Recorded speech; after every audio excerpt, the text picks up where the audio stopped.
welcome to I Hope This Helps, episode 7. I've entitled this episode, Leave It Exposed, Rhythm is King. So in the last couple of videos, I've been guiding you towards playing melodic lines whilst you're playing the chords. So maybe this implies that a melody without the chords is no good.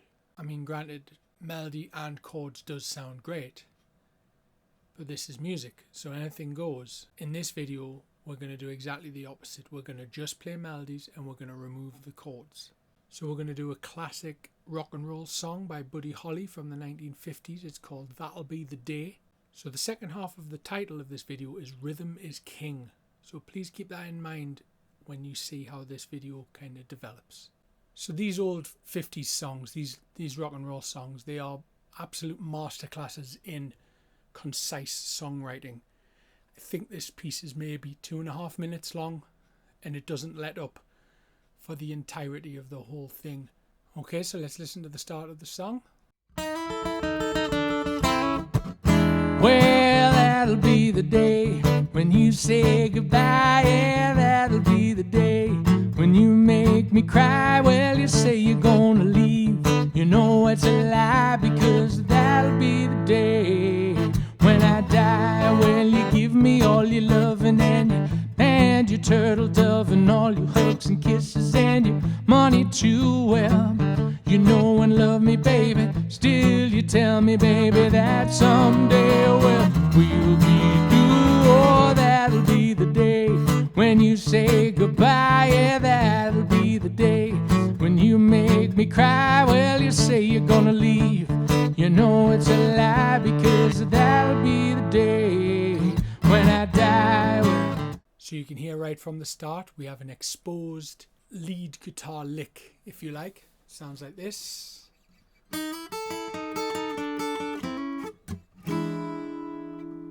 a bit faster.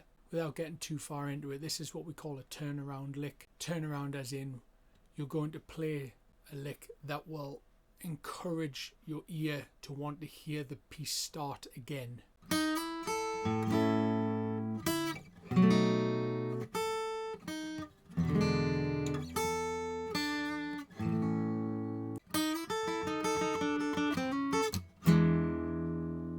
And you'll hear licks like that in a lot of the 50s rock and roll music. I mean, Chuck Berry is the king of that stuff. If you're a guitar player and you want to get into learning that style, Chuck Berry's your man. So straight away I'm starting the song without chords, just my lick. And then the groove that we go into is a classic, what we call a shuffle groove.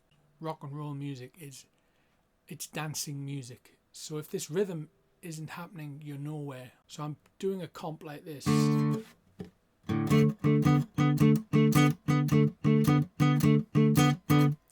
this is it's a D7 chord. Now, at any one time, I'm only playing 2 notes, the root and the 5th, and the root and the 6th. If you don't know what that means, don't worry, 2 notes at a time.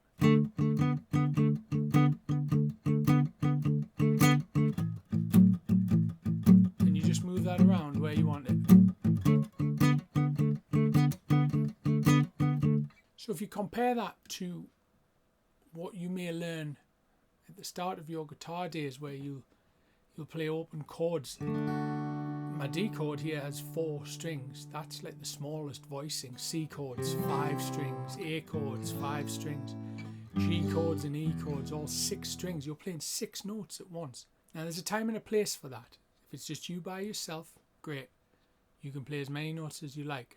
If you ever get the job in a band playing the guitar, your keyboard player will not be happy with you if you're always playing 6 notes at a time. Let's go back to this idea. 2 notes at a time.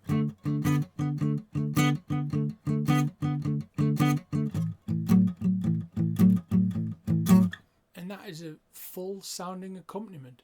You don't need to play loads of notes all of the time to get the job done. And then to pair with those 2 note type things, we do some chords.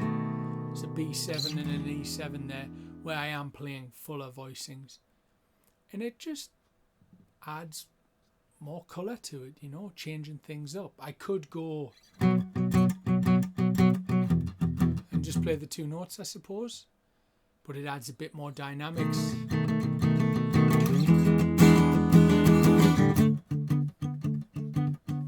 To be able to switch between those different sounds and textures. Let's check out the guitar solo.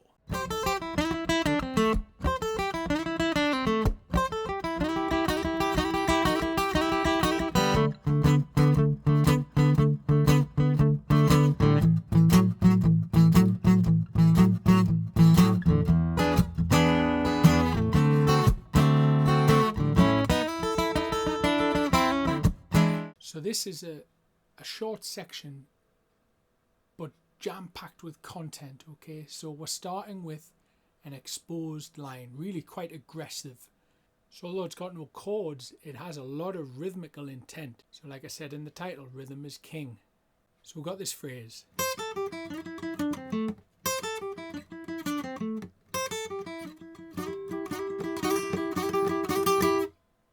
So play it once, play it twice, play it 3 times, they know what's coming, so you got to change it. So that's when this bit. Now by this point, the crowd haven't heard this kind of thing that they're used to hearing, so they're a little disorientated right now. We've gone from that great little shuffle groove into something's got to happen now. Resolves back into that groove that they love so much. Then when I hit the E chord, just so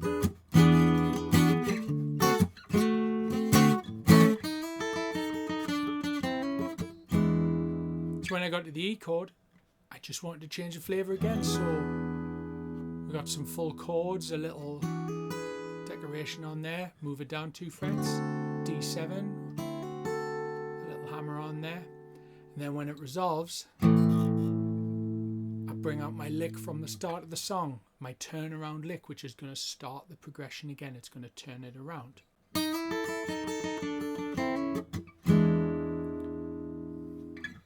So the moral of the story is, if you're adding an instrumental section to your song and you have a melody, if it's strong enough, you can just play it by itself.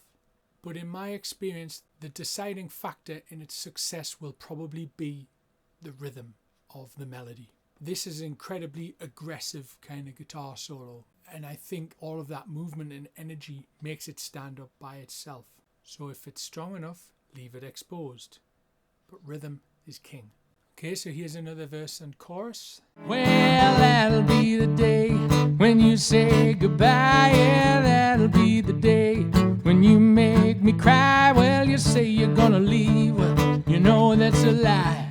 'Cause that'll be the day when I die. Well, when Cupid shot his dart, he shot it at your heart. So if we ever part and I leave you, well, you saying hold me and you tell me boldly that someday, well, we'll be through. Oh, that'll be the day when you say goodbye. Yeah, that'll be the day when you make me cry. You say you're gonna leave, you know that's a lie, because that'll be the day when I die.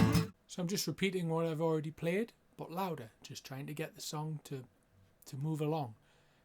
It's very short. We're nearly finished. Here's the outro, slightly different. Well, that'll be the day.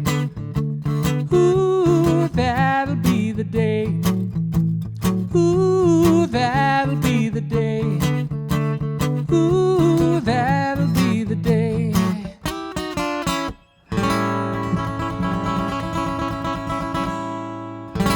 So the outro is just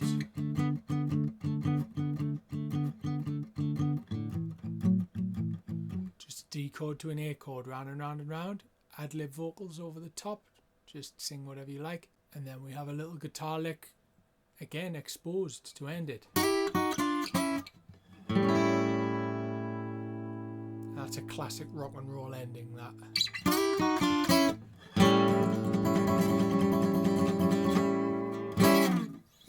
Then everybody in the band just plays lots and lots of notes, and then you kick your monitor speaker over and set your guitar on fire. So to summarize, So think about how big your voicings are when you play. Now when I say the size of the voicings, I mean how many notes are you playing at once. When you first learn, normally, like I always come back to this, you learn these open chords, and they are standalone voicings that don't need anything else. They're like their own orchestra. They have a bass, a middle and a treble, all of their own. Once you start playing with other people, for example a bass player, you need to remove the bass section of that chord and give that to them. So you will actually spend quite a lot of time, which is crazy why guitar players do this. I don't think any other instrument does this, but we have to kind of unlearn what we've already learned. So like I say, if you're in a band, you don't want to be playing 6 notes all the time. That's a lot of weight you're adding to the sound, a lot of space you're filling up. So what I wanted to demonstrate in this song is just how 2 notes and a nice rhythm will carry an entire song without you having to have these weighty, large voicings, lots of notes being played at once. We played sustained parts of the song without playing full chords, playing all these licks. There.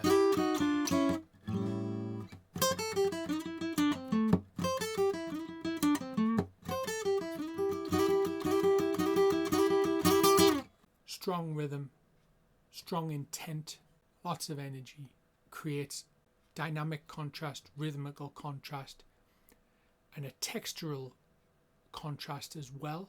All of these are interesting things for your crowd to listen to, so it's not just open chords, strum, strum, strum. So when you're making your arrangements of whatever song it is, think about these factors. It's your arrangement, you can put in whatever you like. There's no rules, but maybe consider not playing all of the chord all of the time, and maybe consider if you've got a melodic part that's very, very strong, just play it by itself and have a section in your arrangement where it's just a melody. Much more interesting to listen to. So I hope you've enjoyed this video. It's given you something to think about.